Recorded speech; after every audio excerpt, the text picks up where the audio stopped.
డాకు మహారాజ్ యొక్క release trailer అయితే release అయింది, దుమ్ము దులుపుతుంది. ఇక ఎల్లుండే ఈ మూవీ యొక్క పూర్తి స్థాయి రిలీజెస్ అయితే స్టార్ట్ అవబోతున్నాయి. పండగ సీజన్ మొదలవబోతుంది. రేపు నైట్కి యూఎస్ఏలో షోలు అయితే ముమ్మరంగా పడతాయి కాబట్టి ఈ మూవీ మీద అంచనాలు భారీ స్థాయిలో పెరిగాయి.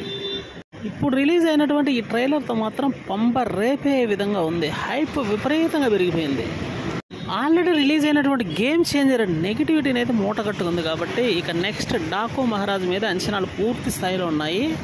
అలాగే జనాన్ని ఆకర్షించే విధంగా కూడా మూవీ ఉందనే చెప్పాలి, ఇందులో డౌటే లేదు. సంక్రాంతికి వస్తున్నటువంటి కోడి పుంజుల్లో అసలు సిసలైనటువంటి డాకు మహారాజే పూర్తి స్థాయి స్టామినాతో బరిలో దిగబోతున్నాడు. ఆల్రెడీ ఫేడ్ అవుట్ అయిపోయాడు ఒక హీరో. నెక్స్ట్ ఉన్నటువంటి హీరోల్లో వెంకటేష్ కూడా ఉన్నాడు. సంక్రాంతికి వస్తున్నాం అన్నటువంటి మూవీతో. దీని డైరెక్టర్ కూడా అనిల్ రావిపూడి కాబట్టి ఈ మూవీని తక్కువగా అంచనా వేయడానికి అస్సలు లేనే లేదు. అందువల్ల ఇప్పుడు బాబీని అయితే అస్సలు తక్కువగా అంచనా వేయలేము కాబట్టి ఇక రెండు మూవీస్ మధ్య పోటీ రసవత్తరంగా ఉండబోతుంది. ఆల్రెడీ పూర్తి స్థాయి ఫేడ్ అవుట్ కావడానికి రెడీగా ఉంది గేమ్ చేంజర్.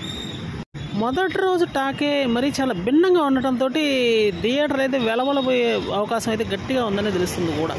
శంకర్ని పెట్టుకునే ప్రయోజనం ఏముంది?